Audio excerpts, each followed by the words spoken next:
बिस्मिल्लाहिर्रहमानिर्रहीम, अस्सलाम वालेकुम, वेलकम बैक। और जनाब वाला आज है lecture number 49, security operations domain है और उसका लेक्चर नंबर 10 है। ठीक है, तो शुरू करते हैं।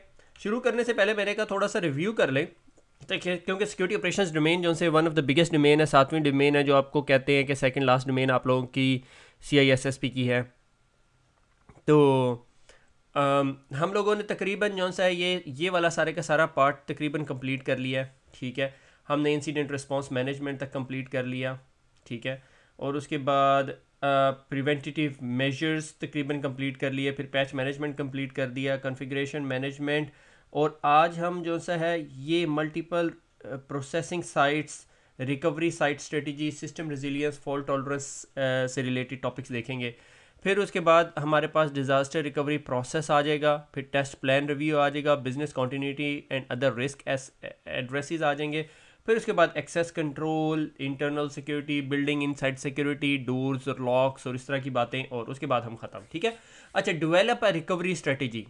ठीक है, रिकवरी स्ट्रेटजी कि भाई अगर हमारे बिजनेस को कोई डिज़ास्टर हिट कर देता है, ठीक है, तो उसकी रिकवरी स्ट्रेटजी क्या होगी। अब वो चीज़ बेस कर रही होती है रिकवरी टाइम फ्रेम के ऊपर कि आपको कितनी जल्दी बिजनेस को अफेक्ट किए बगैर कि अगर से फॉर एग्जांपल आज हमारा जो नेटवर्क है या आज हमारा जो सिस्टम है वो फंक्शन करना छोड़ गया, तो हमें कितनी देर लगेगी कि हमें वो नुकसान या वो डाउन टाइम का इफेक्ट हमारे बिजनेस को फील होना शुरू हो जाए, जिससे रेपुटेशन हो सकती है, रेपुटेशन हो सकती है, टीशन बोल रहा हूँ, रेपुटेशन हो सकती है, और या लॉस ऑफ मनी हो सकता है, फाइनेंशियल वैल्यू का लॉस हो सकता है। ठीक है, ये डिपेंड करता है। अगर मेरा एक ऐसा बिजनेस है जिसमें आज मेरी नेटवर्क सर्विसेज डाउन हुई या मेरे सिस्टम्स डाउन हुए या मेरे कोई भी सर्विसेज डाउन हुई, तो मुझे डाउन मेरा इफेक्ट जो सा है वो कस्टमर एंग्री हो जाएगा, अनहैप्पी हो जाएगा, और वो बड़ी स्पीड से इम्पैक्ट होना शुरू हो जाएगा। से फॉर एग्जांपल ईबे, ठीक है,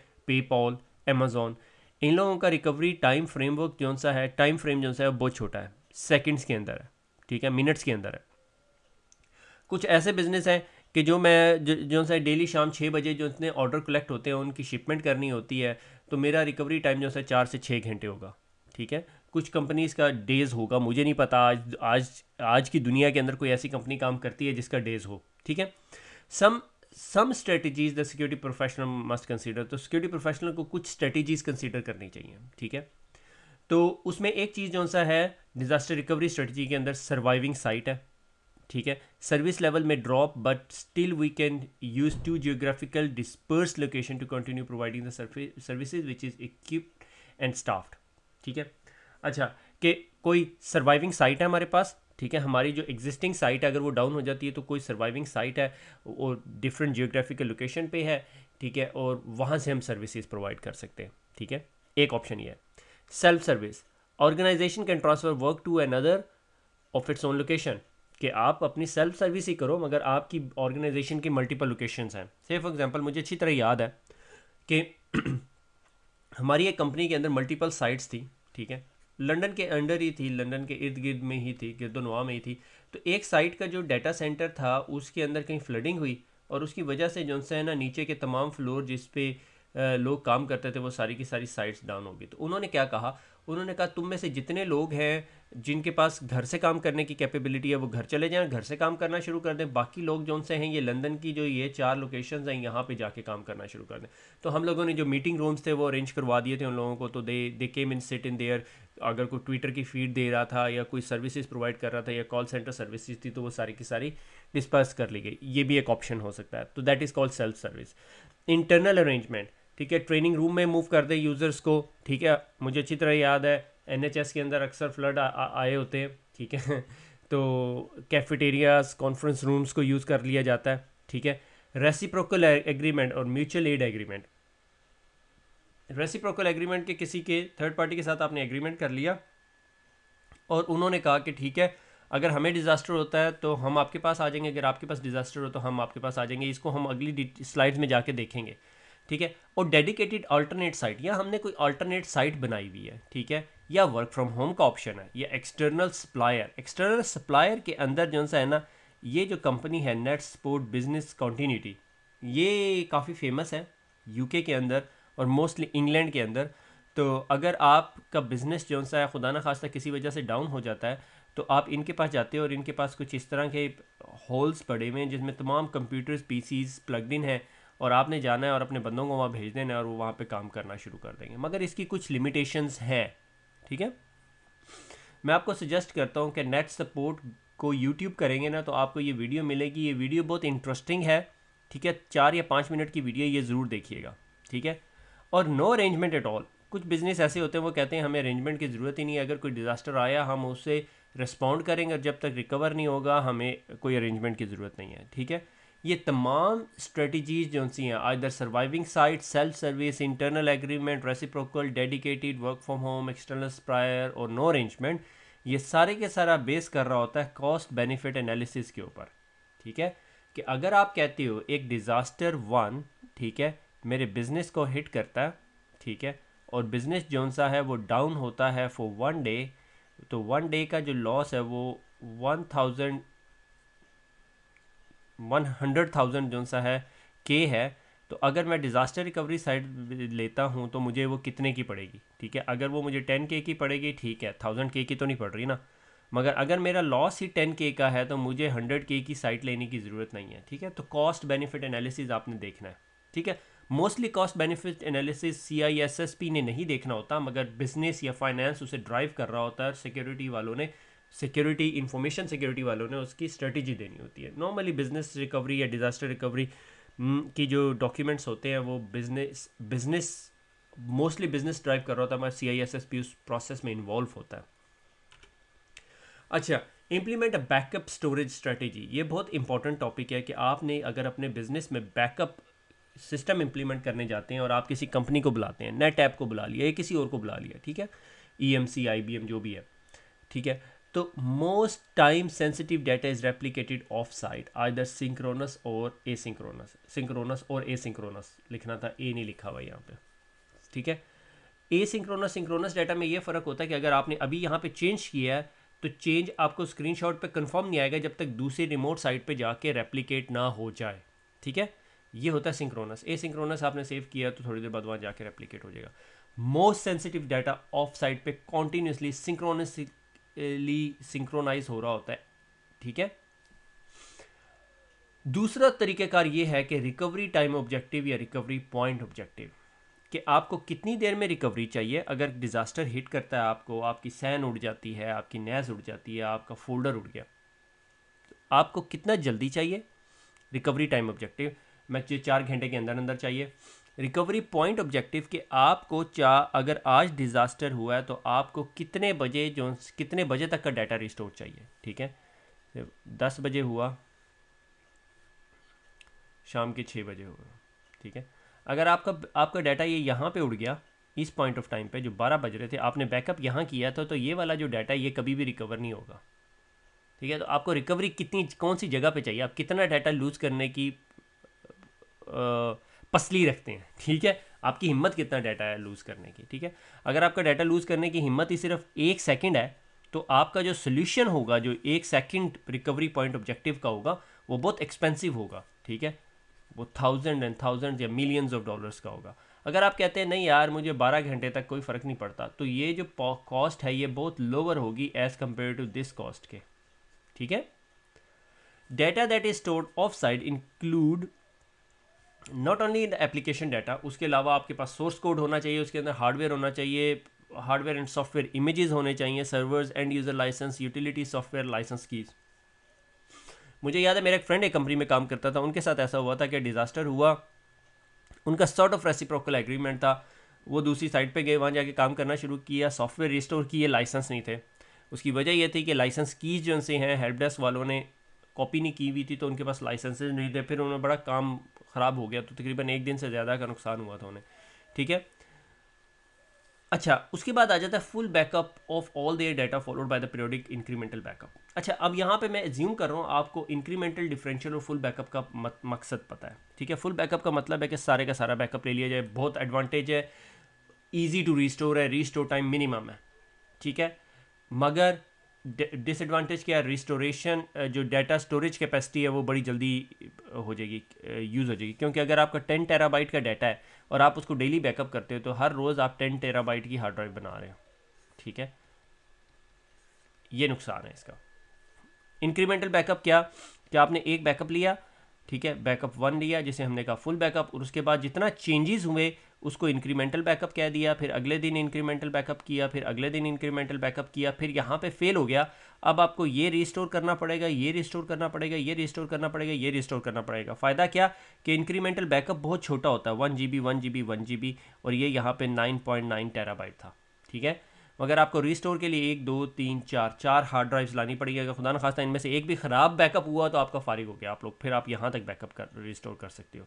डिफरेंशियल बैकअप क्या होता है, ठीक है, ये मैं यहाँ पर इंक्रीमेंटल डिफरेंशियल पढ़ा नहीं रहा मगर मैं स्किम कर रहा हूँ, ठीक है। आपने फुल बैकअप किया, उसके बाद आपने डिफरेंशियल बैकअप किया, फिर आपने डिफरेंशियल बैकअप किया, फिर डिफरेंशियल, और यहाँ पर आपका डाटा लॉस हो गया, आप सिर्फ ये 2 चीज़ें रिस्टोर करोगे, ठीक है। तो डिफरेंशियल क्या करता है कि जब फुल बैकअप से अब तक जितने चेंजेस हुए उन सबको बैकअप करता है, ठीक है। तो खुदा न खास्ता अगर ये भी ख़राब हो गया तो एज़ फार एज़ ये आपके पास है तो आप रिस्टोर कर सकते हो, ठीक हो गया। अच्छा, अब ये यहाँ पे यही है कि उसने डाटा लिया, डाटा का फुल बैकअप किया, ठीक है, फिर 1 बजे जो सा डाटा 1 से डाटा 2 3 4 हो गया, अब उसने डिफरेंशियल बैकअप किया। डिफरेंशियल बैकअप क्या करेगा, फुल बैकअप हुआ हुआ 1 का 2 3 4 को डाटा को बैकअप करेगा। फिर उसके बाद 4 बजे जो सा 5 और 6 आ गया, डिफरेंशियल बैकअप कर रहा है, लास्ट फुल बैकअप 1 था, 1 से लेके 2 से लेके 6 तक सारे का सारा बैकअप करेगा। फिर 1 2 3 4 5 6 से रात 8 बजे डाटा 8 तक पहुंच गया, अब यहाँ पे फुल बैकअप कर रहा है, देख रहे हैं, फुल बैकअप यहाँ पर हो रहा है और ये यहाँ पर हो रहा है। अब जिस तरह ही फुल बैकअप किया, रात को 11 बजे डाटा 9 और 10 आ गया, डिफरेंशियल बैकअप में लास्ट फुल बैकअप इसको नहीं देखेगा, इसको देखेगा और ये यहाँ पे बैकअप कर लेगा 9 और 10 को। अगर कल को रात को 3 बजे आपको रिस्टोर करना पड़े तो आपको सिर्फ इसको और इसको रिस्टोर करना पड़ेगा, forget about all of these. समझ आ गई यहाँ तक बात, ठीक है। रिकवरी टाइम ऑब्जेक्टिव होता है कि कितनी देर में आपको रिकवरी चाहिए, रिकवरी पॉइंट ऑब्जेक्टिव के किस पॉइंट ऑफ टाइम पे तक का आपको डाटा चाहिए। से फॉर एग्जांपल यहाँ पर मेरा रिकवरी पॉइंट ऑब्जेक्टिव था 10 बजे, तो 10 बजे का मुझे डाटा मिल जाएगा। अब 10:30 बजे अगर मेरा डाटा लॉस हो जाता है तो आपको आधे घंटे का डाटा नहीं मिलेगा, ठीक है, क्योंकि लास्ट बैकअप 10 बजे हुआ था, ठीक हो गया।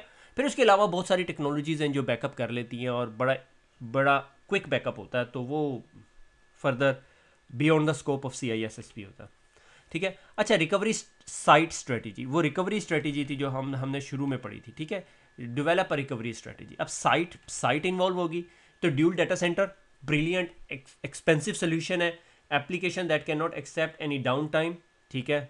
एक्सपेंसिव साइट्स की मैं बात कर रहा हूँ, पेपाल उसमें से हो गया, eBay आप में उसमें से होगी, अमेजोन होगी, और जो बड़ी बैंकिंग एप्लीकेशंस होगी, ठीक है। ड्यूल डाटा सेंटर, दो डाटा सेंटर्स हैं उनके पास, अगर पहला बैठ गया दूसरा बैकअप करेगा, एक्टिव में बैठे होते हैं नॉर्मली, ठीक है। Internal hot site, the site is stand by ready, आपके पास इंटरनली कोई साइट पड़ी हुई है और वो स्टैंड बाय रेडी है, ठीक है, आपकी कंपनी के अंदर ही कहीं पे पड़ी हुई है, ठीक है। External hot site, this strategy has equipment on the floor waiting but the environment must be rebuild for the recovery, ठीक है। एक्सटर्नल हॉट साइट, अच्छा यहाँ पे ना कुछ लोग डिसएग्री करते हैं एक्सटर्नल हॉट साइट को, वो ये कहते हैं कि सब एनवायरनमेंट भी रेडी है, सर्विस प्रोवाइडर से कॉन्ट्रैक्ट हुआ हुआ है, रिटेनर एग्रीमेंट पेड ऑफ हुआ हुआ है, आपने इक्विपमेंट भी वहाँ पर है, आपने सिर्फ उसे रीस्टार्ट करना है या प्लग इन करना है या आपने ट्रांसफ़र करनी है डाटा उसकी तरफ, ठीक है। नहीं, डाटा भी ट्रांसफ़र हुआ होता है, ठीक है। मगर आपकी बुक ने जो डेफिनेशन दी है, मैंने कहा let's go with that because CISSP की बुक है ये, ठीक है। अगर मेरे से कोई पूछता तो मैं कहता external hot site almost ready होती है। वार्म साइट पार्शली कन्फिगर्ड होती है डिवाइसेस, ठीक है, मगर एक्चुअल डाटा उसमें नहीं पड़ा हुआ होता, तो आपको वहाँ पे डाटा रिस्टोर करना पड़ता है। कभी कभी जो से डिवाइसेस जो सी वहाँ पे पड़ी होती हैं उनको थोड़ा सा ब्रशअप करना पड़ता है, ठीक है। Cold site, no technology on the floor, सिर्फ साइट होती है, आपने वहाँ टर्न अप होना होता है, अपना इक्विपमेंट लेके जाना होता है और सारा रिस्टोर वहाँ पे करना होता है, परचेज भी करना पड़ता है शायद। प्रोज एंड कॉल, ड्यूल डाटा सेंटर जिसकी बात करते हैं, little no down time, ease of maintenance, no recovery required, ठीक है, रिकवरी चाहिए ही नहीं, ऑटोमेटिकली स्विच ओवर हो जाएगा। Disadvantage, most expensive solution, require a redundant hardware network staffing चाहिए होगी, जाहिर है वो रिडंडेंट साइट है, उसको मैनेज करना, मॉनिटर करना किसी ने तो करना है ना। डिस्टेंस लिमिटेशन भी होती है कि अगर रिडंडेंट हॉट साइट होती है तो उसके लिए कुछ लिमिटेशन होती है कि वो एक ही सिटी के अंदर नहीं होती, स्कर्ट्स में चली जाती है, ठीक है। Advantage of internal and external hot site, ठीक है, इंटरनल और एक्सटर्नल हॉट साइट, ठीक है। अब ये जो सा एक्सटर्नल हॉट साइड की बात होगी या इंटरनल भी आपके पास जो allow recovery to be tested, test कर सकते हो, हाई अवेलेबिलिटी होती है, टेस्ट इस वजह से कर सकते हो कि प्राइमरी डाउन की इंटरनल हॉट अप होगी, ठीक है, हाईली अवेलेबल होती है, site can be operation with in an hours, ठीक है, कुछ डीएनएस पॉइंटर चेंजेस करने होंगे, कुछ लोड बैलेंसर ट्रैफिक फॉरवर्ड करनी होगी, को बेसिक स्टफ करने होंगे, बहुत बड़ी रॉकेट साइंस नहीं होगी, ठीक है। Disadvantage, expensive, dual data centre से सस्ती होती है, hardware software compatibility issue in external site. External site के साथ ये हो सकता है कि एक्सटर्नल साइट को थर्ड पार्टी प्रोवाइडर आपको प्रोवाइड कर रहा है और उसने से फॉर एग्जांपल हाइपोथेटिकली सिस्को की फायरवॉल रखी हुई है और आपके पास पालो ऑल्टो थी, अब पालो ऑल्टो से सिस्को पे कन्फिग्रेशन कन्वर्ट करना मुश्किल हो जाता है। एक दो और लिमिटेशन है, आगे जाके देखेंगे। Advantage of warm site and cold site, less expensive है, अवेलेबल फॉर लॉन्गर रिकवरीज, कि आपका डिजास्टर ऐसा हुआ कि आपको अब 3 महीने के लिए कहीं जाना है, ठीक है, तो वो लॉन्गर रिकवरीज के लिए इस्तेमाल हो सकती है, या आपको वो बिल्डिंग रीफर्बिश करनी है तो आपको वो आप यूज़ करते हैं, मगर वो डिजास्टर की कैटेगरी में नहीं आता, मगर as a backup site. Disadvantage of warm and cold site, no immediate availability, obvious है, no fully testable without extensive work, आप उसको टेस्ट नहीं कर सकते एनुअली, ठीक है। अच्छा, मोबाइल साइट्स, अच्छा ये बहुत इंटरेस्टिंग है, मुझे अच्छी तरह याद है कि जब मैं एनएचएस में या हॉस्पिटल्स में भी काम करता था तो हमें अंदाज़ा है कि जब आपको इमरजेंसी विंटर प्रेशर पड़ता है तो आप लोगों को मोबाइल जो सा है बेड यूनिट चाहिए होता है, तो बहुत सारी कंपनीज आपको मोबाइल बेड यूनिट ला के देती हैं, वो आपकी बिल्डिंग में ला के खड़े कर देते हैं कंटेनर्स, और उसके अंदर आप जाएँ तो आपको पता ही नहीं होता कि आप कंटेनर के अंदर हैं। तो ये मोबाइल डाटा सेंटर्स भी इसी तरह के कॉन्सेप्ट्स हैं, बहुत सारी कंपनीज प्रोवाइड करती हैं, मगर इसकी बहुत ज़्यादा लिमिटेशंस हैं, ठीक है। मैं पर्सनली जो सा है कंफर्टेबल नहीं हूँ इस ऑप्शन के साथ, मगर ये मेरी ज़ाती राय है, ठीक है। The advantage of this approach, highly mobile, relatively easy to transport है, मॉड्यूलर अप्रोच है, built to built a data centre, buildings are not required to house an equipment but you need a parking space, ठीक है। अगर आपको parking space चाहिए तो फिर उसके अंदर मसला ही होता है आपकी इंटरनेट लाइन कैसे इसमें आएगी, ठीक है, फिर आपको वो कैरियर से बात करनी पड़ती, बड़े मसले हैं इसके साथ, ठीक है, बार डिस्कस नहीं हुए हुए। Cold site capability must be built to determine the location, the density and design of a container may make upgrading and customizing challenge. आप नहीं कर सकते. Maintaining a shipping contract or equipment to move the container in time of a disaster can be expensive. कि आपको किसी और country तक पहुंचाना हो और आपके पास वहाँ सर्विसेज ना हो, आप इसको यहाँ से भेजें, तो एक rocket science. Processing agreement, reciprocal agreement. Reciprocal agreement ये होता है कि दो कंपनी जो सी हैं वो आपस में रिस्क शेयर कर लेती हैं, ठीक है. कंपनी ए कहती है कि भैया ऐसा करते हैं कि अगर तुम्हारे पास डिज़ास्टर हुआ, ठीक है, तो तुम अपने बंदे मेरे पास ले आना, और कंपनी बी कहती है ठीक है, मेरे पास अगर डिज़ास्टर हुआ तो तुम्हारे पास अगर डिज़ास्टर हो तुम अपने बंदे मेरे पास ले आना. बहुत आसान है कहना, मगर जब रियल टाइम पे डिज़ास्टर होगा तो क्या वो कंपनी उसको अकोमोडेट कर सकेगी या नहीं, ये बहुत मुश्किल है मटीरियलाइज़ करना, ठीक है. और फिर उनके पास कौन सी टेक्नोलॉजी है, बी के पास कौन सी टेक्नोलॉजी है, और ये दोनों एक दूसरे के कंपेटिटर्स तो नहीं है. कंपेटिटर हो, यहाँ डिज़ास्टर आया होगा, अच्छा जी 48 घंटे लेट कर दो ताकि इसकी सारी बिजनेस जो वैल्यू है वो हम गेन कर लें, ठीक है. तो must agree to either maintain a spare capacity. अब ये भी मसला है कि अगर यहाँ पे हम 100 यूज़र्स का नेटवर्क लगा रहे हैं, हम कहेंगे यार 50 और ऐड कर दो जिसकी हमें ज़रूरत नहीं पड़ेगी, मगर अगर बी का नेटवर्क डाउन हुआ तो हमें ला के हमें उनको एकोमोडेट करना पड़ेगा. तो ये बहुत हार्डर किस्म का एग्रीमेंट होता है, बहुत लीगल बैटल होती है इसके अंदर. और खुदा ना खास्ता कल को डिज़ास्टर हुआ तो वो रिकवर करेंगे या नहीं, आपको बैकअप देंगे या नहीं, उनके पास सफिशिएंट कैपेसिटी होगी या नहीं, उनके पास टेक्नोलॉजी होगी या नहीं, और अगर ये सारा कुछ हुआ तो उनका नेटवर्क या उनका सिस्टम या उनका स्टैंडर्ड जो है वो रेगुलेटरी कंप्लाइंट होगा जो हमारी रेगुलेटरी रिक्वायरमेंट है, ठीक है. से फॉर एग्जांपल मैं हेल्थ केयर में के बिज़नेस में था और मुझे हीपा कंप्लायंस चाहिए थी, और ये कंपनी जो सी है ये कॉफ़ी शॉप्स थी इनकी, ठीक है. अगर मैं डाटा यहाँ पे लेके जाता हूँ और अपने बंदों को यहाँ पे बिठाना शुरू कर देता हूँ, पता चलता है इनके डाटा सेंटर की एंड कार्ड बेस्ड ही नहीं थे, ठीक है. इनकी हार्ड ड्राइव्स के ऊपर इंक्रिप्शन ही नहीं थी, कुछ भी हो सकता है, ठीक है. उसको बिल्ड करने में आपको बहुत टाइम लगेगा, ठीक है. अच्छा, आउटसोर्सिंग. आउटसोर्स कर तो सारी की सारी सर्विस बहुत आसान है, मगर एक दो इश्यूज़ हैं उसके साथ भी. सर्विस इज़ नीडेड, ठीक है. जब आपको सर्विस चाहिए होगी तभी आपको पे करना पड़ेगा, रिटेनर आपको पे करना पड़ता है. All requirements and execution responsibilities are on the third party की जिम्मेदारी है. लिटिल नो कैपिटल कॉस्ट नहीं है आपको. Greater geographical option for continuity and recovery, ठीक है. जियोग्राफिकल ऑप्शन आपके पास हो सकते हैं, ठीक है. डिसएडवांटेज क्या है? More protective testing assessment to ensure capability is ready, ठीक है. और कॉन्ट्रैक्ट डिस्प्यूट बड़े होते हैं इस तरह के इश्यूज़ के अंदर, मगर लाजमी नहीं है हो। वेंडर लॉकडाउन एक बहुत बड़ी लिमिटेशन होती है कि आप कहें जी मुझे इस स्टैंडर्ड की चीज़ें चाहिए, वो कहें हम इस स्टैंडर्ड की प्रोवाइड नहीं कर सकते, हमारे पास ये है, क्योंकि उनका क्लाइंट आप अकेले नहीं होंगे, उनके कोई 10-12 क्लाइंट होंगे। और एक चीज़ मैं हमेशा सोचता हूँ, अगर उनके 10-12 क्लाइंट हैं और 10-12 क्लाइंट में से 4 client at the same time disaster recovery invoke कर दें तो वो क्या करेंगे, ठीक है। Can cost more than a building the capability if frequent outage occurs. Well बहुत रेयर है अनटिल अनलेस आप फॉल्ट लाइन पे बैठे हैं और फॉल्ट लाइन पे हर चौथे दिन डिजास्टर हो रहे हो, ठीक है। मल्टीपल प्रोसेसिंग साइट, आप मल्टीपल प्रोसेसिंग साइट्स की भी बात कर सकते हो कि आपके बिजनेस के अंदर मल्टीपल प्रोसेसिंग साइट्स हैं, ठीक है। ये तो मुझे 3-4 दफ़ा अभी तक इत्तेफाक हुआ है इस चीज़ को यूज़ करने का, ठीक है। आप ही की कंपनी की मल्टीपल प्रोसेसिंग साइट्स हैं, एक साइट जो सी है वो डिज़ास्टर हो जाता है तो हम उसके यूज़र्स को डिस्पर्स कर देते हैं मल्टीपल लोकेशंस पे, ठीक है। कुछ को वर्क फ्रॉम होम करने की फैसिलिटी दे देते हैं, कुछ लोगों को कहते हैं अच्छा तुम लोग यहाँ चले जाओ, ठीक है। ज़ाहिर है आपको उन्हें पे करना पड़ता है, ट्रैवल कॉस्ट, टाइम और सारा कुछ। अच्छा, system resilience and fault tolerance requirement, ठीक है। सिस्टम रेजिलियंस क्या कि सिस्टम जो है वो रेजिलियंट हो इन केस अगर कोई डिज़ास्टर अकर हो या कोई प्रॉब्लम हो। फॉल्ट टॉलरेंट ये कि इन केस अगर कोई एक फॉल्ट आ जाए तो उसे टॉलरेट कर सके, ठीक है। System must be designed after careful consideration calculating the mean time to failure. इधर ना 3-4 टर्म्स हैं, mean time to failure, mean time to repair, ठीक है, और एक और होता है MTTR, mean time to recover, ठीक है। Mean time to recover, mean time to repair, mean time to failure, ठीक है। मीन टाइम टू फेलियर ये है कि कितनी देर के बाद ये चीज़ फेल होती है, मीन टाइम टू रिकवर के उसको रिकवर करने में कितनी देर पड़ता है, और मीन टाइम टू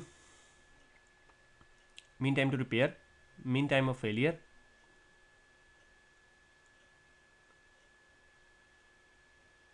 एक consistent time between the failures है, time between the failure, MTBR, MTBR होता है, MTBR, mean time between failure, MTBF, mean time between failure, कि एक फेलियर और दूसरे फेलियर के दरमियान कितना टाइम है, मीन टाइम टू रिपेयर होने में कितना टाइम लगेगा, मीन टाइम टू फेलियर के फेलियर होने में कितना टाइम लगेगा, ठीक है।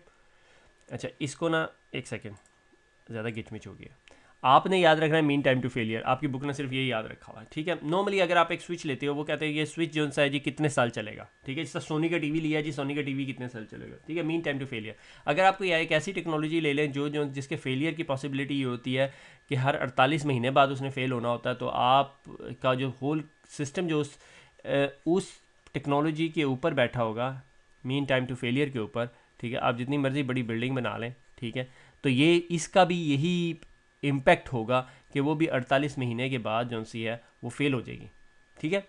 अच्छा, उसके बाद आप एक और टर्म पढ़ते हैं फेल सेफ और फेल सिक्योर। फेल सेफ ये कि एक ऐसा मैकेनिज्म है कि जिसमें हार्म जो सा है ह्यूमन बीइंग को कम से कम हो, ठीक है। फेल सेफ ये कि बिजली चली जाए तो क्या दरवाज़ा खुल जाए, या फायर अलार्म बज रहा हो तो फ़ौरन फायर एग्जिट खुल जाए, सारे के सारे दरवाजे खुल जाए।